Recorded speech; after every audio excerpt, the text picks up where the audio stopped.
mois, nos services de renseignement en collaboration avec ceux de l'Alliance des États du Sahel suivent de près un vaste réseau de déstabilisation orchestré depuis l'extérieur et dont les ramifications internes menacent notre souveraineté nationale. Nous souhaitons vous exposer les faits qui illustrent l'ampleur de ces manœuvres ainsi que les actions résolues prises pour y faire face. Il est porté à la connaissance du public burkinabé et de la communauté internationale que des individus résidant en République de la Côte d'Ivoire se sont activés dans une entreprise de subversion contre notre pays. Ces acteurs du chaos, appuyés par certains services de renseignement de puissance occidentale, sont constitués aussi bien de civils de divers profils que des militaires et anciens militaires ayant quitté le territoire national pour participer à des opérations de propagande et de déstabilisation. Grâce au suivi permanent de leurs activités, nous avons pu déjouer plusieurs tentatives de déstabilisation, aussi pernicieuses qu'incessantes. Face à ces échecs répétés, ces individus sans foi ni loi ont opté pour un énième plan. Ce énième plan consistait d'une part à signer un contrat avec des groupes terroristes baptisés les centraux et d'autre part à leur donner des formations spécifiques dans la zone du centre-est pour la prise d'objectifs qui ont été consignés dans leur contrat. Ils devraient en premier lieu mener des actions violentes contre des civils innocents, puis en second lieu s'attaquer non seulement à des institutions de la République, mais aussi à plusieurs autres points sensibles.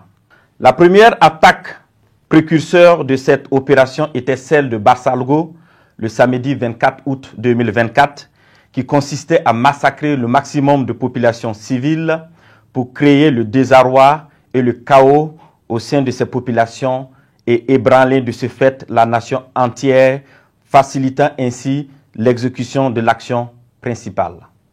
Le plan prévoyait l'infiltration de plusieurs groupes terroristes. Le premier groupe, chargé de mener l'action principale à partir du 29 août 2024, était composé de 150 terroristes venus du centre-est. Ils devraient se diriger vers la zone de Sapui, puis remonter sur Ouagadougou en vue de prendre le palais présidentiel à Koulouba. Le deuxième groupe devrait attaquer la base de drones militaires pour empêcher toute riposte de nos forces. Le troisième groupe, venu du territoire ivoirien, avait pour objectif de mener des attaques dans la zone de Mangodara pour disperser nos forces combattantes. D'autres groupes devraient cibler l'aéroport pour bloquer tout renfort extérieur, notamment la pose de tout aéronef ami.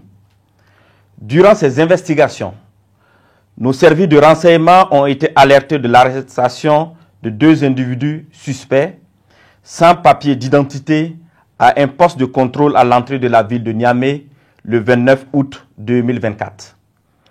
Après des auditions rigoureuses, ils ont révélé être accompagnés d'un certain Akouchi qui avait déjà passé le 10 postes de contrôle. Ce dernier a été arrêté plus tard, le lendemain, le 30 août 2024, à la gare Rimbo à Niamey, alors qu'il tentait de s'échapper. Des vérifications d'identité faites, il s'est avéré que le dénommé Akouchi n'est rien d'autre que le commandant Ahmed Kinda, précédemment chef de corps des forces spéciales. Censé normalement être en stage au Maroc, il s'est révélé être le chef des opérations de toutes ces attaques tristement planifiées. Les 2 individus suspects se sont révélés être en réalité 2 chefs terroristes, nommés Ousmane Abdoulaye et Amadou Idrissa. Toutes ces arrestations ont permis de dénouer une grande partie du complot et de mieux comprendre les manœuvres visant à déstabiliser notre nation. Ils ont été transférés plus tard au Burkina Faso. Une opération spéciale antiterroriste a été dès lors immédiatement lancée en lien avec ces projets de déstabilisation. Les premières investigations ont révélé que ce complot était orchestré par des ressortissants burkinabés résidant à l'étranger, dont M. Aziz Diallo, ancien maire et député de Dori, travaillant actuellement en Centrafrique au compte d'un organisme international. Il est l'un des cerveaux présumés de cette conspiration. Sous le nom de code Ahmed le Centro, il est en contact avec un groupe terroriste de l'État islamique au Grand Sahara, EIGS, à travers un de ses oncles installé dans la ville de Dori. 2. Monsieur Ousmane Moumouni Raouni Diallo, oncle de Monsieur Aziz Diallo, ancien combattant de l'EIGS, ancien coordinateur des négociations avec le groupe terroriste sous l'ancien président Damiba. 3.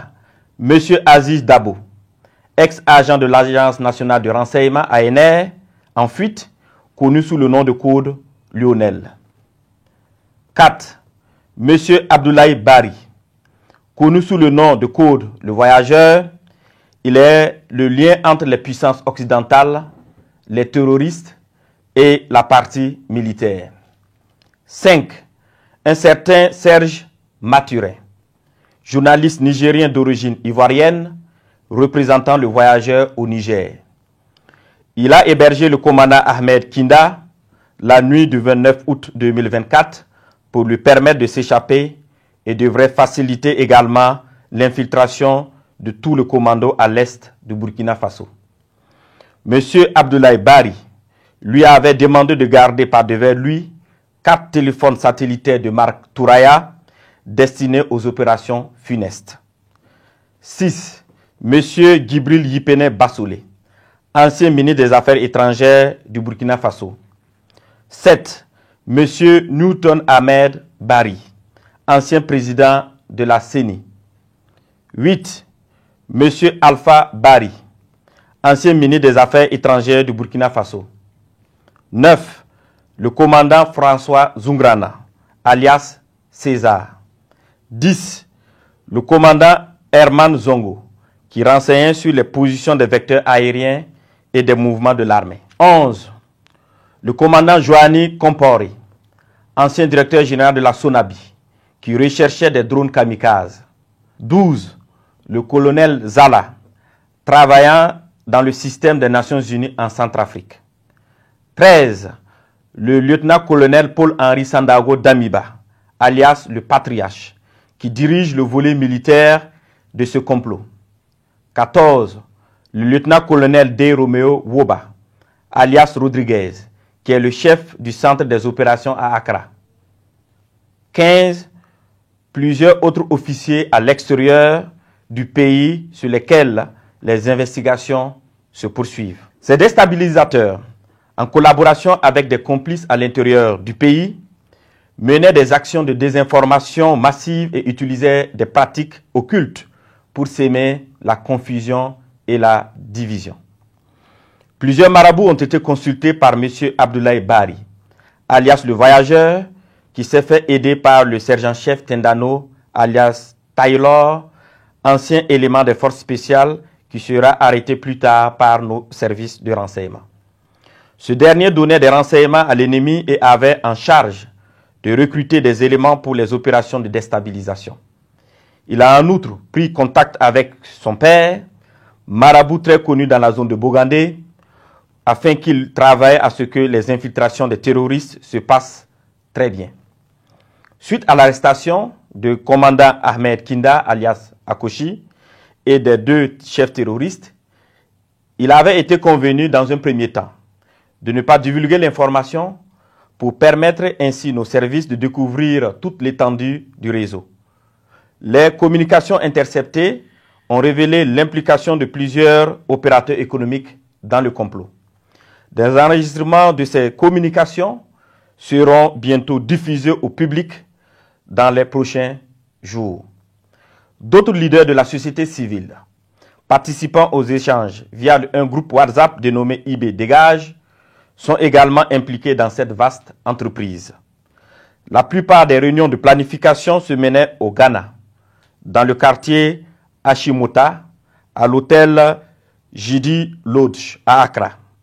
Certaines autres réunions se menaient à Tamale, en présence de M. Abdoulaye Bari, alias le Voyageur, et du lieutenant-colonel D. Romeo Woba, alias Rodriguez. Dans un second temps, Il avait été convenu que le commandant Ahmed Kinda alias Akoshi, le sergent-chef Tendano alias Taylor et les 2 chefs terroristes, accompagnés de l'une de nos équipes, montrent le site de stockage de leurs équipements et de leurs matériels divers. Ce lieu, sous la garde des terroristes à la solde du commandant, a été localisé non loin de la ville de Tenkodogo.